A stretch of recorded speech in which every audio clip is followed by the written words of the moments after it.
It didn't matter what time of year it was. Hunger always found its way into the bellies of those who toiled under the gray skies of medieval Europe. You could hear it growling before you even felt it. And when the time finally came to eat, the solution rarely brought comfort. It was ladled into a wooden bowl with a sour steam that clung to your nostrils like mold on old bread. They called it pottage. But for most, it might as well have been called despair stew. Pottage was not a dish. It was survival, boiled, stretched, and stirred into forgettable anonymity. A never-ending brew of whatever was on hand. A few leeks if you were lucky, barley if the harvest hadn't failed, nettles and dandelion greens scraped from roadsides, roots dug from frozen dirt. And if you were truly blessed, maybe a sliver of meat, though it often came more from bone marrow than from muscle. It simmered constantly, often for days, sometimes for weeks, on the same hearth, in the same pot, collecting the ghosts of meals past and present. One spoonful could hold the remnants of yesterday's dinner, last week's rot, and the prayers of someone who couldn't afford to care what went inside, only that something did. Stories like this one deserve to be remembered. And if you agree, make sure to subscribe so you don't miss what's coming next. Now I want to hear from you. Which country or city are you watching from? Drop it in the comments. Let's turn this section into a map of voices from around the world. There were no recipes, no seasonings, no sense of flavor, just endurance. The idea was simple. Keep it hot, keep it wet, and keep it coming. The same pot fed children and elders day after day, with contents that changed as supplies dwindled or grew. You didn't ask what was inside. No one did. Because knowing could make it harder to swallow. A bird that had died mysteriously, a rat that had been too slow, scraps of spoiled meat dried in the sun until the maggots gave up. And always, always the bitterness of bitter greens, because sweetness was for kings. Imagine waking up to that every morning. Not a new meal, not a different dish, the same ladle, the same taste, the same emptiness disguised as nourishment. Sometimes the broth would go thin and dark when flour ran out. Sometimes it would thicken into a gluey paste of despair, when the barley was plenty but the water wasn't, and sometimes it would sour, left too long in a warm pot, fermenting without intention. But you ate. You always ate, because the alternative was a grave. In the depths of winter, when snow blanketed the earth and no roots could be pulled from the frozen ground, pottage became even more of a mystery. People scraped mold from walls, they dried moss, they added bark, not because it was tasty, but because it expanded. It made the stew seem fuller, heavier, as if it had substance. For the starving, texture could be a lie worth believing in. A pot full of illusion was better than an empty one. Hunger didn't demand pleasure, it demanded submission. Children grew up with pottage as their first solid meal. Not apples, not bread, a thick, sludgy scoop of whatever the fire had managed to keep alive that week. They were fed from the same bowl, with the same spoon, wiped off on the same sleeve. Germs didn't matter, illness didn't matter, only the rhythm of the spoon and the silence of those who waited for it. Mealtime wasn't celebration, it was duty. But for all its bleakness, pottage had something else. Memory. It was the closest thing the poor had to a family recipe, passed not through instructions, but through habit. You knew how to make it because your mother did, because your grandmother stirred it before her, because when everything else in the world changed, land, law, life itself, the pot kept boiling. It was history with a wooden spoon, and sometimes when there was just enough of something better, an onion, a clove of garlic, a wild herb with a name you didn't know but a scent you couldn't forget, it almost tasted like hope. Almost. But the moment faded fast. The fire dulled. The spoon dipped again, and the cycle returned.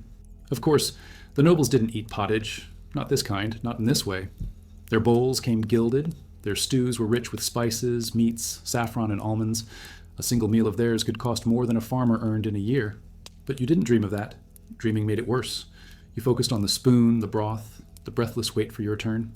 And then there was the pot itself, a blackened, greasy cauldron that sat in the center of the home like an unholy altar. It wasn't cleaned. It couldn't be. Water was precious, soap was unknown, so the crust built up on the sides like a history book written in burnt barley and regret. You'd scrape it sometimes, desperate for extra texture.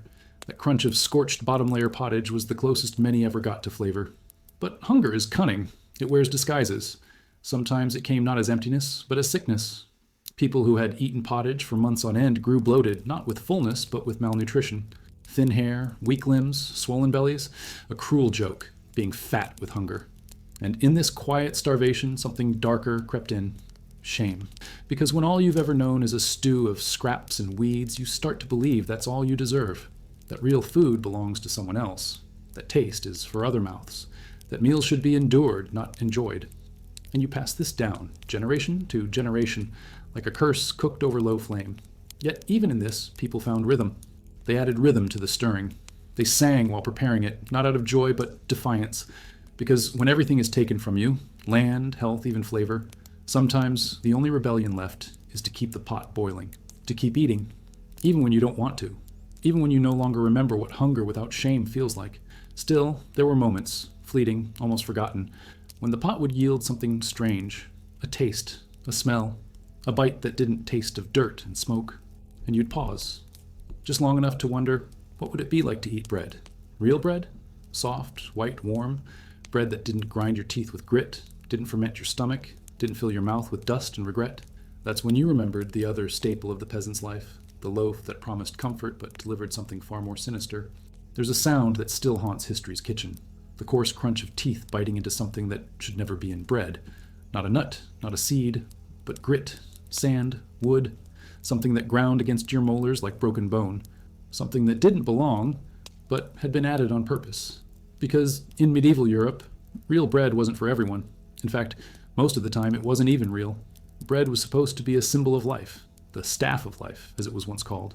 Sacred, shared, broken on tables across the continent as a ritual of nourishment and unity. But for the peasant, bread was something else entirely. A daily gamble between sustenance and slow poisoning. Not because the dough was poorly made, but because the very ingredients were wrong. Or worse, deliberately adulterated. Good flour, fine, white, and sifted, was a luxury item. It came from well-ground wheat, milled clean and stored properly, which meant it was for the rich, for the monasteries, for the nobility, for the ones who would never know the strange taste of mildew baked into crust. The poor got what was left, coarse rye, black barley, spelt mixed with dust, sometimes ground with stones that chipped into the flour itself. And when even that wasn't enough, they turned to fillers. Fillers like bean husks, crushed bark, dried moss, clay, and yes, sawdust.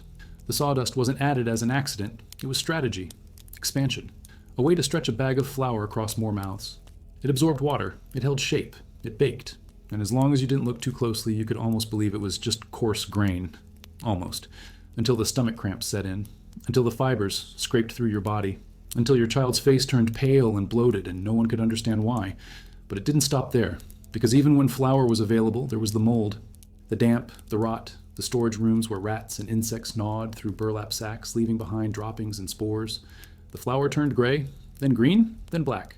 But in a world without refrigeration, without preservation, without options, bad flour was still flour, and bread had to be made. So they sifted what they could, masked the worst with heat, and prayed that the baking fire would kill whatever lived inside the dough. Sometimes it did, sometimes it didn't. Bread came out steaming and fragrant, but the scent could lie, because inside, the invisible poisons waited. And one of them was ergot, a fungus that grew on damp rye, especially after wet summers or long storage. It was nearly impossible to detect once baked, but its effects, impossible to ignore. Convulsions, hallucinations, burning skin, fingers and toes turning black, then falling off. Entire villages believed they were cursed by God, when in truth, they were just eating the same loaf. Historians now suspect that outbreaks of St. Anthony's fire, a medieval epidemic of mass sickness and madness, were fueled by nothing more than bread infected with ergot.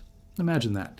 You feed your family, you think you've done well, and days later your son can't walk, or your mother sees demons, your village priest demands fasting, flagellation, penance, but it wasn't sin. It was the crust. And yet, no one stopped baking, because bread was the meal. It was breakfast, lunch, and dinner. It soaked up the watery pottage. It carried bits of onion and salt. It traveled with laborers in the fields, tucked into belts or wrapped in old cloth. A hard loaf could last for weeks, turning from soft to rock-like, used to scrape bowls, dip in ale, or, when all else failed, thrown to the dogs. The best bread, ironically, was often stale. Trenchers, thick slabs of days-old bread, were used as plates at noble banquets. Soaked with meat juices, sauce, and grease, they were later handed to the poor, who devoured them with reverence. Leftovers from luxury became a holy gift. But trenchers weren't made from peasant dough. They were made from wheat, from purity, from the kind of flour the poor would never taste unless it had already passed through a lord's table. If you've made it this far into the story, you're not just watching, you're feeling it. So why not join the journey? Hit that subscribe button and become part of this community that uncovers the forgotten truths of our past. And while you're here, tell me in the comments, where in the world are you watching from? I'd love to know how far this story has traveled. And so the cycle continued. Every morning, a woman woke before dawn to light a damp fire, grind what little grain she had left, mix it with water that may or may not be clean, and shape a dough that might feed her children or poison them. She didn't know which. She couldn't afford to know. She just baked. Children learned to chew slowly, to watch for bits of grit, to spit out what cracked between their teeth. Elderly villagers lost teeth long before old age caught them. The bread was too rough, too hard. But you had to eat. You always had to eat. And pain was a small price for staying alive. Even monasteries, places of silence, devotion, and ritual, were plagued by this bread dilemma. Monks were supposed to live simply, but they too had limits. Records show abbots complaining about the poor quality of flour, the rot in their grain stores, the sickness that came after feast days. Bread was not sacred when it made men vomit, and yet the ritual persisted. Because in Europe's mind, bread was life, and rejecting it meant rejecting survival. Some towns attempted to regulate it. Bakers who adulterated dough could face fines, or worse. There are historical cases of bakers being pilloried or even publicly executed for mixing in chalk, dust, or ground bones, but enforcement was rare, and desperation was stronger than law. There were moments of joy, of course. Festival breads sweetened with honey, loaves sprinkled with salt or herbs, but those were exceptions. Dreams, once or twice a year perhaps, if luck and harvest aligned. The rest of the time, bread was survival disguised as tradition, a test of what the body could endure, a slow grinding down of soul and stomach, and when famine struck, and it often did, the bread disappeared altogether. The ovens went cold, the sacks of grain emptied, and suddenly even the coarse, moldy, dangerous loaf became a memory worth craving. People ground acorns into flour. They boiled leaves. They tried to ferment boiled roots. Nothing worked. Bread was gone. And with it, the illusion of security. But perhaps the most haunting part was the silence. No one talked about the bread. They ate it. They endured it. They feared it. And they passed that fear along with every slice. Because if bread, this most basic of foods, could betray you, what else in life couldn't? Still, as you held that loaf in your hand, crust cracked, dust clinging to your fingers, you told yourself it would be better next time, that the mold would be less, that the grit would be fewer, that maybe, just maybe, it wouldn't make your child cry this time. You told yourself it was food, but if bread was a gamble, then meat was a miracle, or a crime, or both. Meat. Even just the word could make a peasant pause in longing. It wasn't part of daily life. It wasn't even part of weekly life. For most people in medieval Europe, it was a dream, a memory from a better season, a whisper passed down from a grandfather who once tasted pork at a festival and never forgot the way it melted on his tongue. Meat meant fortune, celebration, or crime, because unless you were rich or willing to risk everything, you didn't eat meat. It was that simple. The noble class lived in a world defined by meat. Their tables overflowed with roasted venison, spit-roasted boar, capons stuffed with herbs, pies crammed with pigeons, larks, or even swans. Meat wasn't just food, it was a performance, a display of power, of status, of control over life and death. The more exotic or grotesque, the better. A peacock roasted whole, then dressed again in its feathers.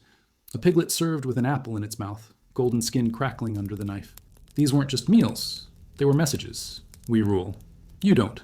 Look what we can kill. Meanwhile, the common man stared at his bowl of pottage and wondered what animal even tasted like.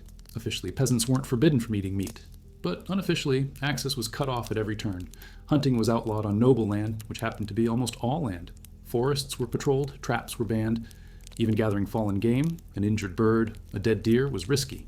Caught with meat that wasn't yours, you could lose a hand. Or worse. Still, hunger doesn't respect the law, and neither did every peasant. That's how a secret war began between stomach and sword.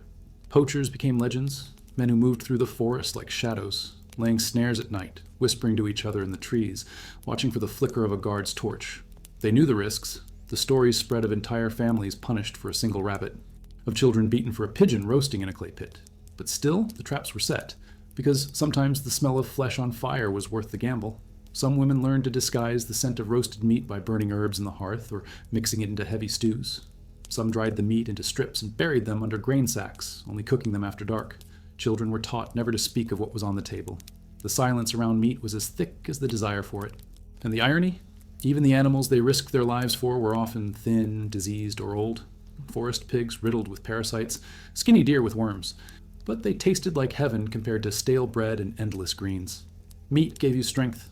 It gave you warmth. It gave you something that didn't just fill you, but satisfied something deeper, something primal. But most of the time you didn't have even that. So you turned to what was available: sparrows, mice, frogs, hedgehogs, dogs. Yes, even dogs. Historical records and oral traditions confirm that in times of famine, entire communities turned to whatever had legs. The rules changed. The shame dissolved. Meat was meat. And when the snows came early, or when the grain stores ran empty after a lord raised taxes too high, There were no choices, only survival. And then there were the markets. Meat hung in open stalls, flies buzzing around it, no ice, no cooling, just raw flesh under the sun. The poor rarely bought from these stalls, but they watched. They stood at the edges, noses lifted, eyes wide. Sometimes, if they had a coin or two, scraped from months of saving, they might buy a bone. Not meat, just the bone, to boil, to flavor water, to pretend. Bone broth wasn't a luxury, it was an illusion. And it worked. The fat from the marrow added richness. The smell gave hope. The taste, faint, distant, was enough to fool the mind into thinking you'd eaten something solid. Children would gnaw on the bone ends, scraping out the last bit of flavor while mothers quietly wept from relief or guilt. But even bones could betray. Rotten meat didn't always show itself.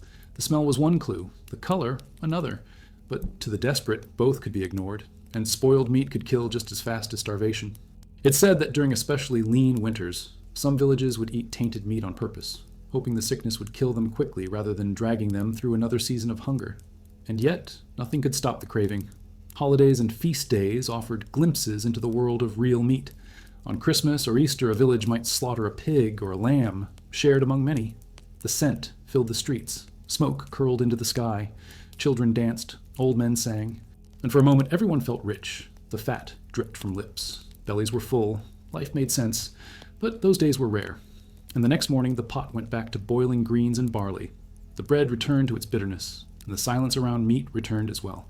Interestingly, the church played a huge role in controlling meat consumption. Dozens of fasting days littered the calendar. Wednesdays, Fridays, Lent, Advent. On those days, meat was not just a scarcity, it was forbidden. Even the nobility followed this, though with plenty of loopholes.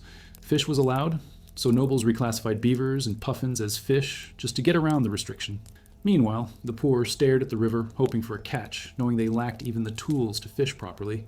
That hypocrisy stung deeper than hunger, because it wasn't just about the meat itself, it was about what it meant. Who had it? Who could afford to waste it? Who could eat it without fear? For the poor, meat was a symbol of everything they didn't have: power, protection, peace. But sometimes, just sometimes, a miracle happened. A lord might hold a feast and allow the leftovers to be handed down. A traveler might trade a piece of salted pork for lodging. A priest might look the other way. And in those brief moments, meat wasn't just food, it was grace. And then it was gone. So you looked at the forest again, at the rabbit trail, at the traps you weren't supposed to know how to set. And you asked yourself, what's the price of a meal that doesn't taste like dirt? What would I risk for a taste of life itself? And while meat was rare, there was something even more unreachable, something that whispered through the air like a dream dipped in gold, something that didn't fill the stomach but ignited the imagination. Because if meat was luxury, then spice was pure magic. There are smells that change everything. In the damp kitchens of medieval Europe, where boiling pottage fogged the walls and rancid fat clung to the beams, a single flicker of spice could turn despair into desire. The warm bite of cinnamon, the deep perfume of clove, the sharp sting of black pepper. For a moment, you could forget the rotting meat, the moldy bread, the cold floor beneath your feet. One breath of spice, and the world felt bigger, warmer, alive. But that moment came at a price. Because in the medieval world, spices cost more than your house. They didn't grow in the fields outside the village. They didn't sprout from the forests or run wild in the meadows. They came from elsewhere, from lands that most peasants couldn't even imagine.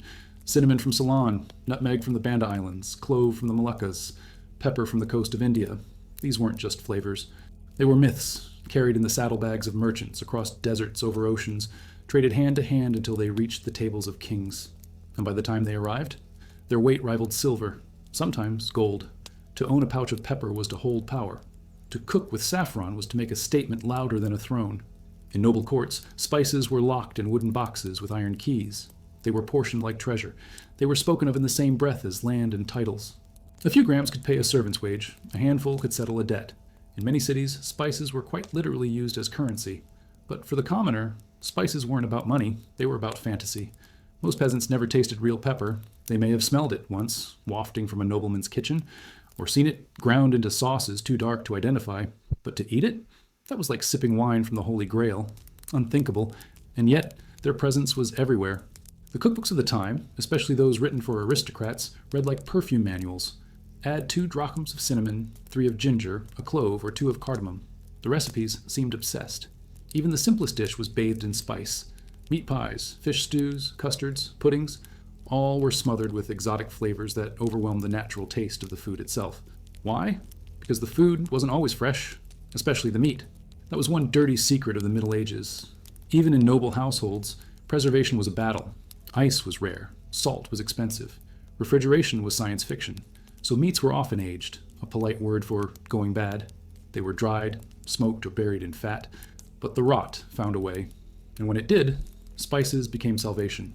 They masked the smell. They tricked the tongue. They made a slightly rancid chicken taste like a feast. But there was another reason for spice obsession: medicine. In the medieval mind, food and healing were inseparable. Spices were believed to warm the body, to balance the humors, to drive out cold and disease. Ginger helped the stomach. Clove soothed the teeth. Nutmeg cured the spleen. Saffron lifted the spirits. These weren't just flavors, they were alchemy. And the more you could afford, the more control you had over your health, your soul, your fate. The poor tried to mimic this world as best they could. They chewed wild herbs, dried marjoram and sage, added garlic and onions to their broth in hopes of tasting something richer than they were.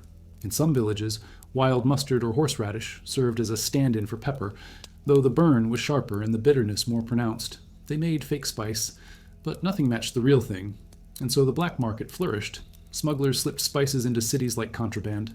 Spice traders were guarded like royalty, their roots protected by hired blades. Wars were fought over access to spice islands. Empires rose and collapsed with the tides of nutmeg and clove.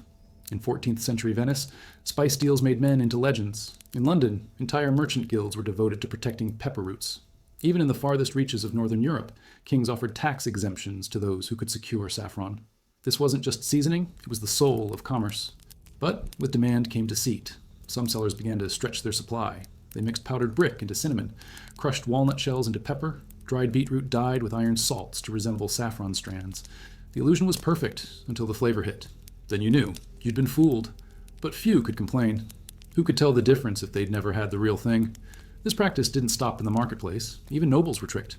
In one recorded case, a banquet intended to showcase the wealth of a regional lord instead served imitation spice-laced dishes so awful that the guests refused to eat. The scandal was hushed, the cook imprisoned. Honor was at stake, because in the world of aristocracy, spices weren't seasoning, they were status. And there was spiritual weight too. In many religious rites, spices were burned in incense, their scent lifted toward heaven carrying prayers and penance. Frankincense and myrrh were gifts for kings and gods alike. Their use blurred the line between cuisine and communion. To smell spice was, in some ways, to touch the divine. That's why in some churches, the poor were invited not to eat, but to inhale, a trace of something better than themselves. That hunger, that yearning ran deep, deeper than physical appetite. Because in a world where survival was brutal and food was punishment, spices whispered of another life, one with warmth, beauty, luxury. A life where meals brought pleasure instead of pain, where eating didn't feel like surrender. Spices weren't just about flavor, they were about possibility. And maybe that's why, centuries later, the myth still lingers. Why kitchens today still guard saffron in tiny jars. Why pepper mills sit proudly on countertops. Why cinnamon feels like comfort. We've inherited that medieval longing, that hope that a single bite, a single taste, might make everything feel new. But for the medieval peasant, that bite never came. So they turned to something they did have. Something more familiar than spice, more dangerous than meat, more common than bread. Something they could make themselves, something that smelled of sour milk, time, and maybe, just maybe, redemption. There was no moment of grace when the milk soured. It happened quickly, sometimes overnight. You'd pull the lid off the clay jug in the morning, hoping for something smooth and nourishing, and instead be greeted by the sharp, curdled scent of disappointment. In medieval Europe, milk was a fragile thing. It turned fast, especially in summer. There were no ice boxes, no sterilization, no modern pasteurization to extend its life. If the cow had given her blessing, if the pail hadn't gathered too much dirt or dung, and if the weather stayed cool, you might have had a day. Maybe two. After that, the clock turned sour. But you didn't throw it out. You couldn't afford to. Instead, you transformed it. This was the miracle and the madness of medieval dairy. Fermentation wasn't just a process, it was a philosophy. People didn't fear spoiled milk, they used it. They learned to recognize the thin line between food and poison, between something edible and something that might send you into days of fevered convulsions. Sometimes they made it safely across that line. Sometimes they didn't. Cheese was the most common salvation. Not the kind you know, not creamy brie or aged cheddar wrapped in wax. Medieval cheese was rugged, unpredictable, and personal. It varied from village to village, kitchen to kitchen, even batch to batch. Some were soft and white, meant to be eaten quickly. Others were hard, dry, and sharp, left to age in damp cellars or tucked into cloth and hidden beneath beds. Mold grew freely. Smells ranged from earthy to offensive. But the people ate it anyway, because cheese kept. It could last for weeks, even months. It could be carried in a sack to the fields, eaten with hard bread, shared at dawn when the frost clung to your beard. It was nourishment you could trust, most of the time. And for the poor, that was more than enough. Still, there was danger in every bite. Lactic fermentation was a delicate dance. A slight imbalance in acidity, temperature, or cleanliness could lead to contamination. Soft cheeses were especially risky, breeding grounds for bacteria long before microscopes gave them names. A wheel left in the wrong place could make an entire household sick. Children died from bad batches. Women were blamed. Rumors spread of witches cursing dairy supplies, of demons souring milk in the night, and sometimes belief in spirits was easier than facing the truth, that food itself was a gamble. And then there was the butter. Butter was both a luxury and a necessity. It took time, effort, and enough milk to make churning worthwhile. Families with a single cow rarely had surplus, so butter making was a rare occasion. When it happened, it was often communal, an effort shared by women who gathered to churn and chat, turning yellow cream into something golden and sacred. Butter was prized for its richness, its ability to melt over grains or fry root vegetables. It softened the edge of peasant life, but it, too, could betray. Rancid butter smelled like rot and metal. It clung to the back of the throat, and like everything else, once it turned, there was no bringing it back. Still, it was used, mixed into pottage, spread thin over black bread. A sour smear of fat was still better than nothing. Curds and whey, that nursery rhyme pairing, were not poetic in the Middle Ages. They were survival food. The curds, lumps of coagulated milk, were eaten fresh, often with herbs or onions if available. The whey, thin, cloudy liquid, was given to animals or used in cooking, sometimes drunk directly despite the flavor. Nothing was wasted. Every drop had purpose. But what made medieval dairy truly unpredictable wasn't just its shelf life or hygiene. It was the weather. Too hot, and the milk spoiled before it even reached the table. Too cold, and it refused to ferment. Heavy rains could make cows sick, altering the milk's taste. Drought could dry up production entirely. A single bad season meant no cheese, no butter, no whey. And without those, meals turned dry and bleak. Children cried more. Elders grew weaker. The pot, once rich with thickened milk and barley, returned to plain water and roots. Even the animals were unreliable. Cows were expensive. Goats were more common among the poor, but their milk had a stronger taste, often described as sour or musky. Some communities relied on sheep, whose milk was richer but harder to collect. And the animals had to be fed, protected, and milked carefully. An infected teat, a kicked pail, a frightened calf. Any small accident could mean a lost meal, and lost meals meant lost strength. Still, dairy remained a symbol of hope, the cheese wheel aging quietly in the dark, the butter wrapped in cloth and buried like treasure, the creamy curds pressed into clay pots and stored for winter. These weren't just food, they were security. They were proof that life, even briefly, had offered something soft. Interestingly, monasteries became centers of dairy expertise. Monks, with their time and discipline, experimented with aging, storage, and sanitation. Some of Europe's oldest cheese traditions trace back to abbeys tucked in the hills. Their cellars kept cool year-round. Their herds were cared for with devotion, and their cheeses were considered gifts from God. Yet even in these sacred spaces, accidents happened. Spoiled milk led to sickness.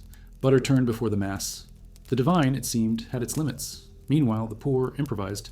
In some regions, women added dried herbs to disguise the sourness of turning cheese. In others, salt was rubbed aggressively into the rind to slow decay. In winter, cheese was buried in snow. In summer, hung in chimneys to smoke. These weren't culinary techniques, they were defenses, methods to hold off rot for one more day. Children grew up with the rhythm of it all. The morning milk, the whisper of spoilage, the slap of the churn, the crack of cheesecloth being unwrapped. These sounds were the soundtrack of survival, of mothers trying, day after day, to keep food from becoming death. And the saddest truth of all, even when the dairy was fresh, when the butter was sweet, the cheese firm, the milk warm, it still wasn't enough. It was never enough. Not for growing bodies, not for tired limbs, not for people whose work tore their muscles and whose diets gave nothing back. So they turned again to the one thing left, the thing that never spoiled, because it was already dead, the shame they carried with every meal, the silence that hung over every bowl, the experience of eating itself, not for joy, not for celebration, but for survival, and the quiet humiliation that came with it. There's a kind of silence that settles over a room when food arrives, but not the good kind. Not the hush of anticipation at a feast, not the reverent quiet before the first bite of something warm and beloved. This silence is different. It's heavy, hollow, it hums with shame. For the medieval peasant, this was the sound of mealtime. There was no tablecloth, no chairs for each person, no platters passed around with laughter and fullness. Most meals happened sitting on the floor or on rough stools. A single wooden board, sometimes nothing more than a flat plank, served as the table. And the food, whatever it was, sat in the center in a shared bowl. One ladle, one spoon if you were lucky, often just fingers, elbows touched, breaths mixed. But no one looked up, because mealtime was not about connection. It was about getting through it. The food itself wasn't the problem. It was what it represented. Hunger, yes, but also poverty, powerlessness, and a deep, gnawing embarrassment. To eat was to admit you had nothing better. To eat in silence was to prove you knew your place. Among the poorest families, the oldest ate first, or sometimes the father, then the mother, then the children, if anything was left. In some households, all ate at once, dipping into the bowl without speaking, each person moving fast to take their share before it was gone. Spoons were carved from bone or wood, rarely washed. Bowls were passed down, not cleaned. In winter, cold pottage clung to the rim like glue. In summer, flies joined the feast. But still, they ate. Because hunger didn't ask for manners. And yet, the absence of dignity stung deeper than the emptiness in the belly. It wasn't just that the food was bland, repetitive, or sometimes spoiled. It was the ritual of humiliation that came with it. Eating in full view of others reminded the poor of what they lacked. Those who worked in manor houses were never allowed to dine with the nobles, not even in the same room. They served the roast meat, they carried the spiced wine. But when it came time to eat, they were dismissed, sent back to the servants' quarters to consume leftovers cold, greasy, often gnawed to the bone. In some towns, laws even reinforced this. Specific benches were built for servants, separate entrances, separate cutlery, if any. A clear line between those who deserved a meal and those who were permitted to survive. And that line extended into the church. Monasteries, which provided food for the poor on feast days, often did so in public. Peasants lined up outside the gates, holding out cracked bowls. The monks served them gruel or dried bread. There was no privacy, no warmth, just another performance of power. You were reminded, with every ladle, that this wasn't charity, it was control. And still, you were expected to be grateful. To complain was dangerous. Ingrates were seen as sinful. Complaining about food, especially if it had been given by the church or nobility, could mark you as ungrateful to God himself. So people smiled through spoiled broth, thanked their Lord for stale bread, nodded their heads as they swallowed shame. Even within families, food could create division. If a child grew stronger than the rest, he might be fed slightly more, seen as an investment. If a girl reached marrying age, she might be given better portions to improve her health and appearance, but that meant someone else went hungry, sometimes a younger sibling, sometimes an aging grandparent. These were not decisions made with cruelty, they were made with desperation. And in all this, a strange truth emerged. Food became a source of guilt as much as relief. If you ate your portion while others remained hungry, you felt it. If you stole a bite before your turn, you wore the weight of it. Children learned early that eating was not joy, it was calculation. And adults, they forgot joy altogether. The shame ran so deep that even language absorbed it. In many dialects, words for eating well were used sarcastically. Jokes were made about chewing nothing, about meals with more air than substance. Feasting meant someone died and left behind a cow.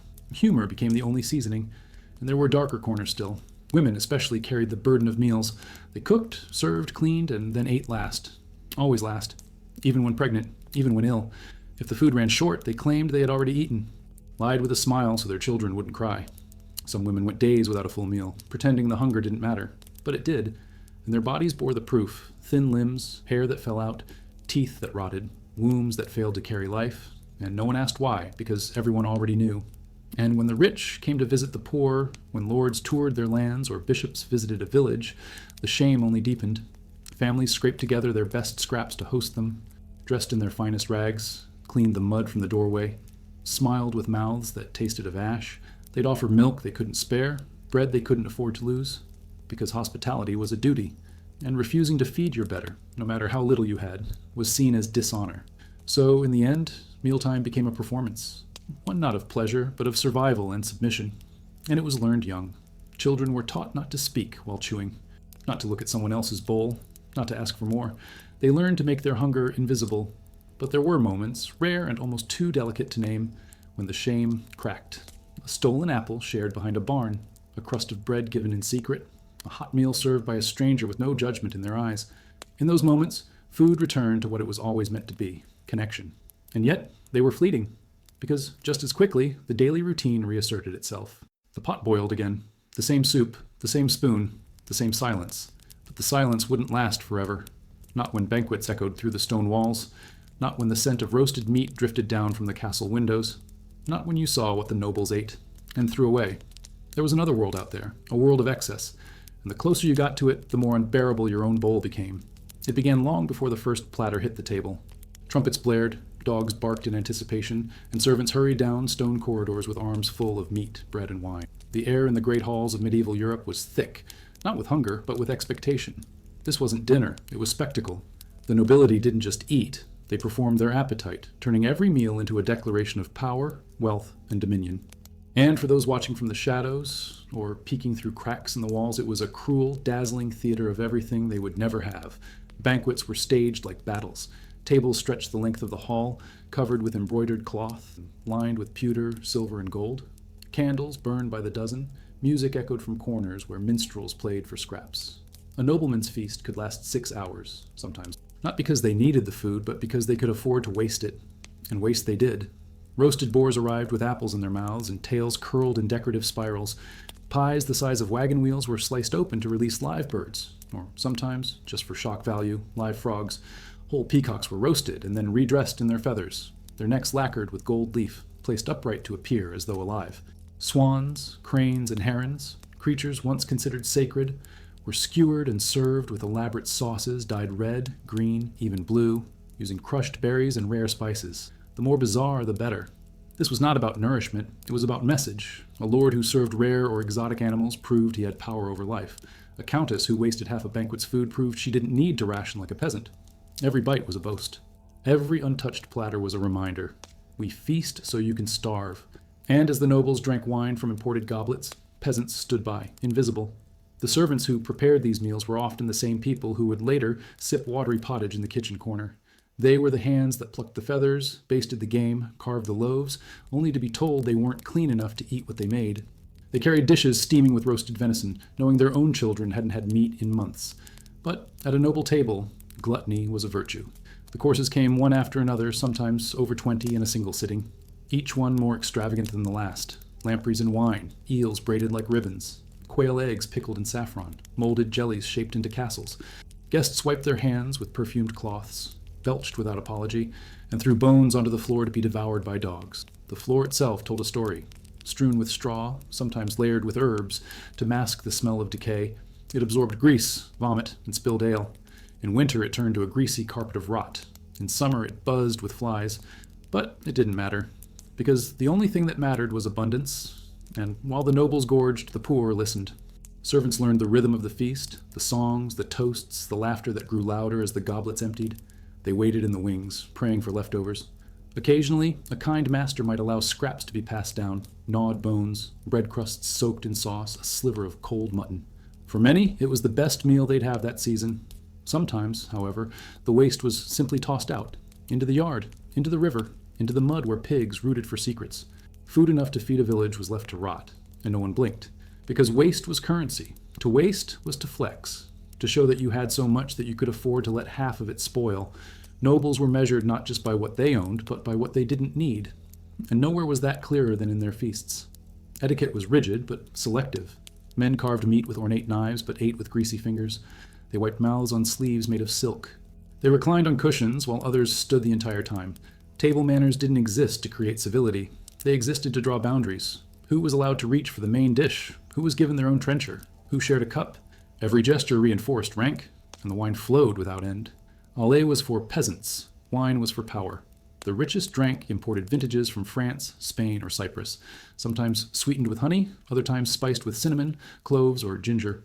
They drank not to quench thirst, but to intoxicate the moment, to blur the lines between pleasure and pride. Some nobles even added gold dust to their wine, not for flavor, not for health, for display. Yet beneath the glimmer and theater, there was insecurity, because not all nobles were rich. Some were buried in debt, but still held feasts they couldn't afford, desperate to maintain appearances. Others borrowed spices, rented silverware, slaughtered their last cow, all to avoid the shame of hosting a thin banquet. To show weakness at the table was to invite challenge. In a world built on hierarchy, a poor meal was political suicide, and so the illusion continued. Even as peasants collapsed in the fields, their hands raw from labor, their stomachs empty, their eyes turned upward to the glowing windows of the manor house, to the candlelight flickering behind stone walls, to the muffled sounds of music, laughter, knives clinking against platters. From the outside, it looked like heaven, but if you leaned in close enough, you'd hear the belches, the groans, the vomiting behind velvet drapes. Because after hours of eating, many nobles purged, either intentionally or by consequence. Vomitoriums didn't exist in the way modern myths claim. But the reality wasn't far off. Some guests excused themselves to make room for more.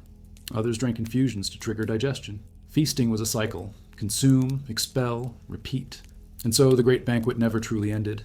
It looped endlessly, like a hunger that could never be filled, a performance that demanded more wine, more meat, more gold, more proof.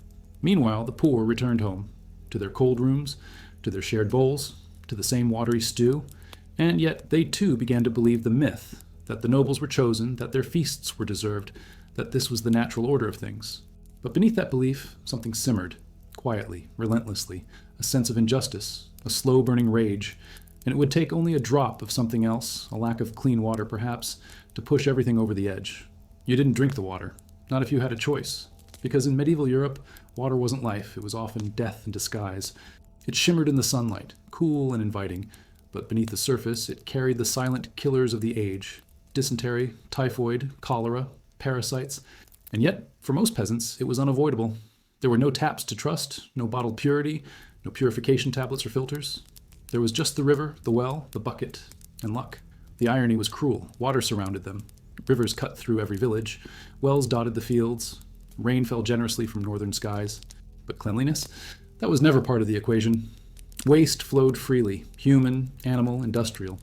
In most towns, chamber pots were dumped directly into the street, where sewage trickled into gutters and finally found its way back into the streams people drew their water from. Even in larger cities, there was no real sanitation. Open drains overflowed. Livestock wandered through markets, defecating where people shopped. Tanneries dumped lime and blood into local waterways. Butchers slaughtered animals on street corners. The same water that cleaned knives also cleaned feet, hands, and, eventually, filled cooking pots. People died not from thirst, but from drinking to survive. And yet, what choice did they have? Rainwater could be collected, but it wasn't always safe. Wells ran dry in summer or became contaminated after floods. Some villages had only one water source, shared by animals and people alike. In times of drought, fights broke out over buckets. In times of plenty, the water turned muddy and dark. Women who bore the burden of water gathering walked miles each day for a pail of water that might kill their child. The consequences were everywhere. Children with distended bellies, racked by worms, elders struck down by sudden fevers, entire families laid low by the same mystery illness, always traced back to the same cup. Death by water wasn't loud. It didn't come with drama. It came slowly, through vomiting, dehydration, weakness. A mother held her baby close and watched him fade, knowing the porridge she had cooked in love had carried a death sentence. And still, they drank. But they learned too. Through bitter trial and error, through centuries of suffering, people began to adapt. They boiled what they could. Water was heated for broth, tea, ale, and cooking. They noticed that those who drank beer lived longer, not because of the alcohol, but because the brewing process required boiling. Even small beer, with barely any alcohol content, was safer than untreated water. Children drank it. The elderly drank it. It became the beverage of survival. Alehouses multiplied. Brewing became an essential craft. Every town had its brewers, and every household its recipe. Small beer was made from the second or third runnings of a mash, weak but nourishing. It could be flavored with herbs like yarrow or sage. It quenched thirst and filled the stomach without the threat of disease. Even monks brewed their own. Monasteries became centers of clean beverage production. In some regions, beer was seen as a holy gift, liquid bread that sustained the body and soul. And though wine dominated the noble tables, ale was the true lifeblood of medieval survival. But beer had its limits. It didn't store well. It spoiled in heat. And when the ingredients ran out, barley, hops, yeast, the water remained, waiting. So they experimented further. Vinegars were mixed with water to cleanse it. Weak wine was diluted and shared. Herbs with supposed antiseptic properties, rosemary, thyme, wormwood, were steeped in water in hopes of killing unseen sickness. Some wrapped charcoal in cloth and dropped it into their jugs. Others prayed over their cups, believing a blessing might purify what fire could not. But still, outbreaks came. Plagues swept through cities, often blamed on bad air or divine wrath. But in truth, it was the water.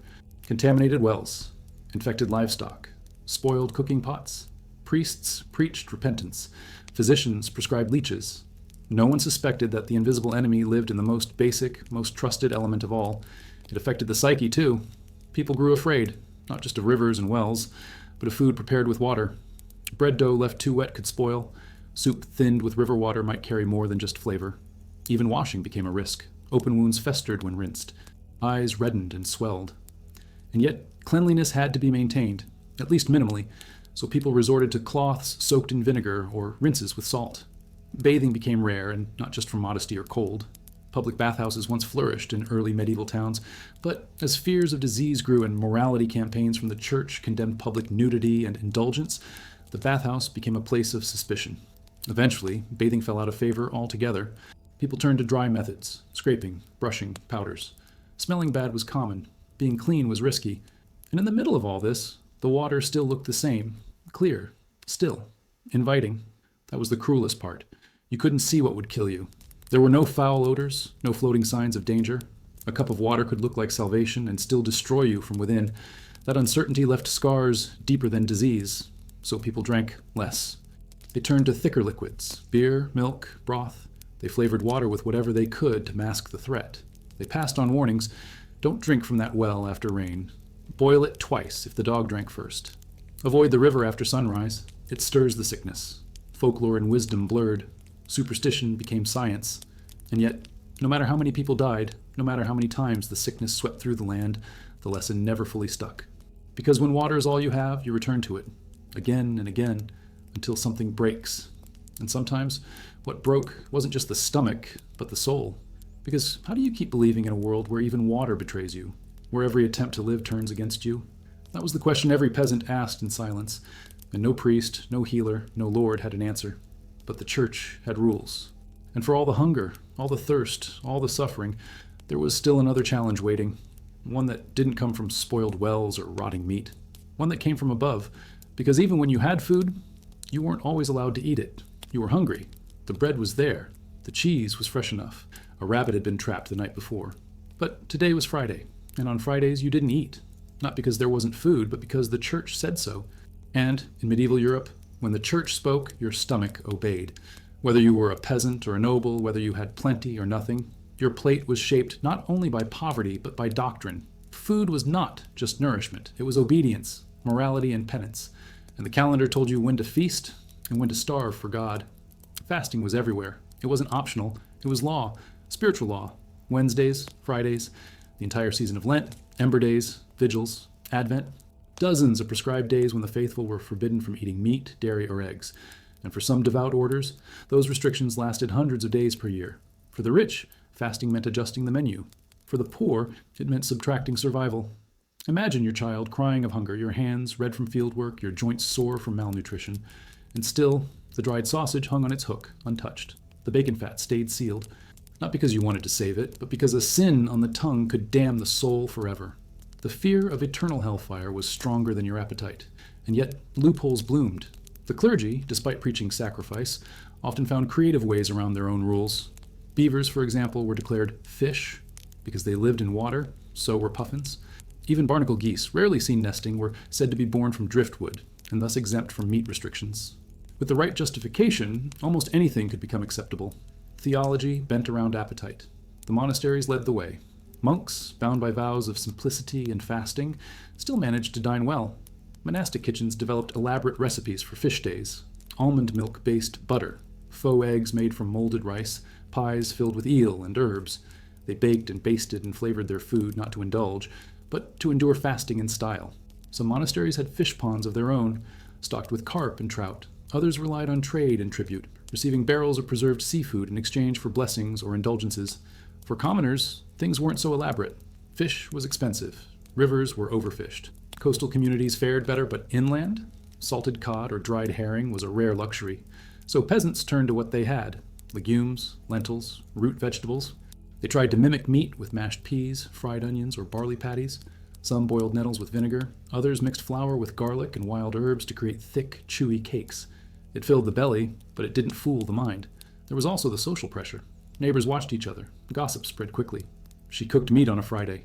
He slaughtered his pig before Lent ended. These weren't just moral failings, they were reputational death.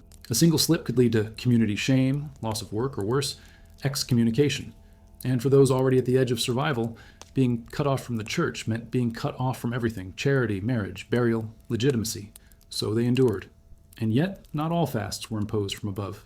Some were chosen, acts of penance, spiritual warfare against temptation, young girls who refused food in honor of saints, men who sought purification through hunger, entire religious movements, like the flagellants, who wandered from town to town, starving themselves and whipping their backs to earn God's favor in times of plague. For these souls, food was not salvation. Hunger was. But even among the willing, starvation had a price. Records speak of holy anorexics, women so devout that they withered away, refusing even basic nourishment, surviving only on the Eucharist. Catherine of Siena reportedly consumed almost nothing for years. She was revered as a saint, but she also died young, her body emaciated, her mind ravaged by visions. Faith and food clashed inside her like flame and oil, and for the rest of the population, this devotion cast a long shadow. How could you complain about hunger when saints embraced it? How could you feel shame for feeding your child when martyrs chose to starve? This twisted relationship with food bred generations of quiet suffering. People came to see their appetites not as human, but as sinful urges to be punished. The idea that eating could be joyous, could be good, was lost to centuries of fasting, penance, and shame. You weren't just hungry, you were guilty for being hungry. Even feast days, those supposed bursts of celebration, were often more ritual than release.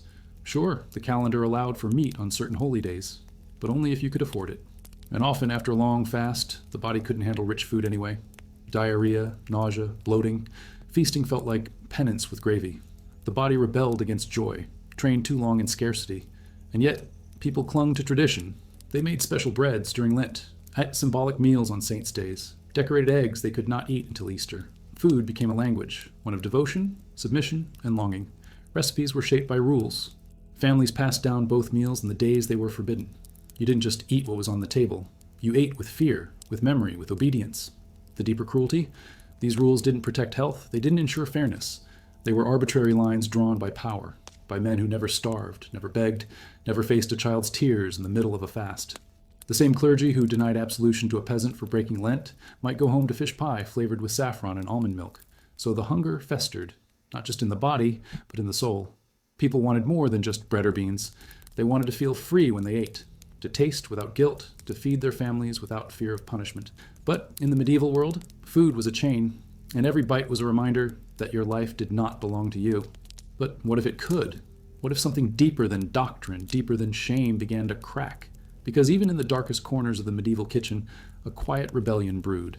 A sense that eating shouldn't be a sin, that pleasure wasn't evil, that food, in all its raw, messy, imperfect glory, might be sacred in its own right. And in the final reckoning, it wouldn't be the pottage, or the bread, or even the cheese that told the true story of survival, but how a people held onto dignity, one mouthful at a time. It wasn't just what you ate, it was how you ate, where you ate, with whom you ate. Because in medieval Europe, food wasn't just survival, it was identity. Your meal said more about you than your name. It revealed your status, your worth, your place in the chain of existence, and that chain was unyielding. What you were born into, you ate into. There was no climbing, no dining above your class. The bread on your plate and the spoon in your hand whispered, "This is who you are. This is all you will ever be." At the very top sat the nobility. They didn't just eat differently, they performed their eating. Forks, still rare and foreign, became symbols of sophistication. Even holding one wrong could mark you as ignorant. Nobles had trenchers made of fine white bread, used not to eat, but to absorb juices, then discarded or given to servants. They dined from glazed ceramics, drank from goblets of pewter or silver, and were served by an army of attendants who ensured they never had to soil their fingers or raise their voices. And yet, behind the scenes, everything was tightly choreographed. The carving of meat was a sacred ritual. There were rules for where to place the knife, how to slice, who received which cuts. The upper crust of bread wasn't just a saying, it referred to the actual top layer of a loaf, which was reserved for the lord of the manor. The middle went to guests, the bottom to the servants. Even bread had hierarchy. Meanwhile, the peasant had no such luxury.